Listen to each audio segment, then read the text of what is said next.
Hi, welcome to the Thaiger. Now today this is the first of 3 videos which are all about a report on what happened with the I Am Strong fundraising campaign. Overall, we raised about 1.25 million baht.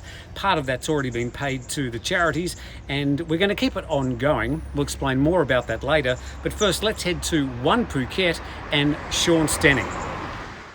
So Sean, a good result from the I Am Strong fundraiser, and we've got Friso and Greg from the Bangkok Community Help on the program tomorrow to give them the money, but well done by everybody.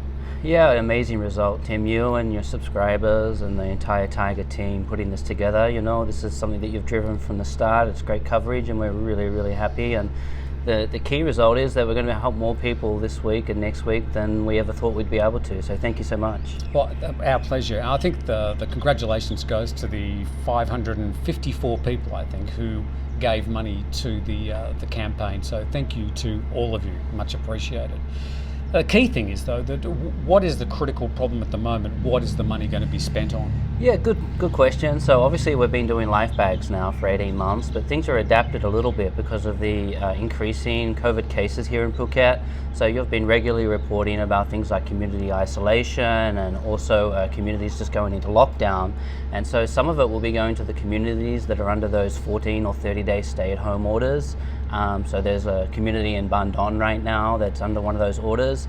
They need help with food assistance. So instead of packing a life bag, we actually just take them a larger supply, so at least 5 kilograms of rice per household, then a larger supply of everything that's in the life bag. We just amp it up a little bit because they need a longer supply. So this is a community of how many people? 200 people. 200 people are basically in a full lockdown. Yeah, so it's not well publicised.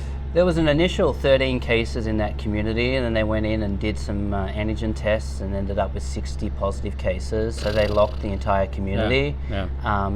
Easier than trying to extract the cases, and obviously with 60 cases in a 200-person community, probably a higher percentage there. And so we're supporting them because these guys are people who would generally be working maybe in an airport or a hotel, so they're 18 months without work, and now they're being told stay home for the good of Phuket, stay home, but don't have any food, and the government is not supporting with a budget here, so we're stepping in and helping out where we can.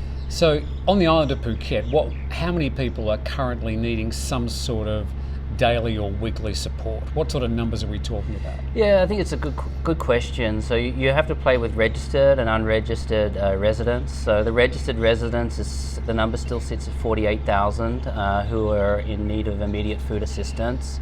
And then you have the unregistered residents, so people like the migrant workers, or also people who are traveling from an outside province and they don't have Tam Bien Ban here in Phuket. You know, we're estimating that it being another 10 to 15,000 people right now.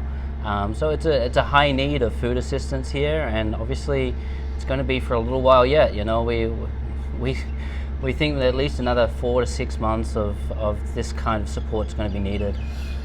So the situation, I suppose, over some 15 months you've been involved specifically, and then Phuket as well, the situation changes each month, with the need being here and then the need being over here.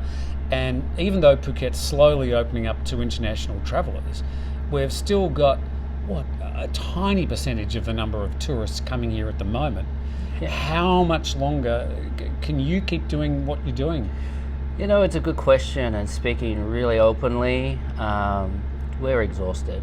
You know, we're at the 18th month of running the program.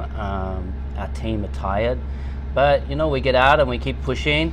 How long can we keep going? Well, I made a really strong commitment at the start of this that said we would keep going until tourism was at a level that we weren't needed. So we're committed to that. But yeah, it's getting more and more difficult to do it because also we have a lot of regulation that we have to follow now. Like, we can't have volunteers packing, we can't have volunteers on the trucks delivering, so it's purely my 5-star team that are doing it day in and day out. And you know, a lot of respect to them because they don't complain, but I know that they're tired. I see it in their eyes. Sure. Okay, well, this is the point, I suppose, of what we've been doing with Phuket, Bangkok Community Help Foundation, and also Bernard in Pattaya.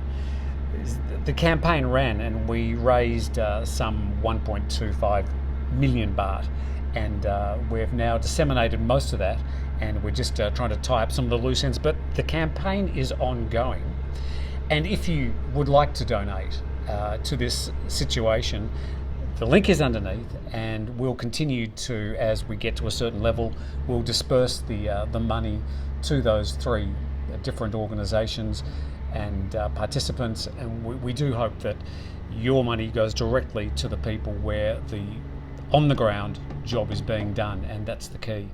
Sean, congratulations to you, One Phuket, for all the hard work you've done, and of course the Thaiger is at your disposal in any way we can publicise the good news and the bad news as you sort of keep on keeping on. We appreciate that, Tim, and an injection like this from outside donors, it's not just about the money, but it's also the team can see that there's 500 odd people who are recognising the work that they're doing, and like they don't want a public thank you, but these kind of private recognitions by donations is really like keeps pushing them forward. So we appreciate everything that you're doing, and also all of your subscribers and the Thaiger watchers. Okay, thank you for watching, and there's a link under here. If you are in a situation where you're able to donate, we'll make sure that money gets out of the account and into the pockets of the people who are putting the money directly into community help at a time where, despite the good news of Thailand slowly reopening, there's still a lot of need to help the people on the ground. Thanks for watching, and we look forward to seeing you next time.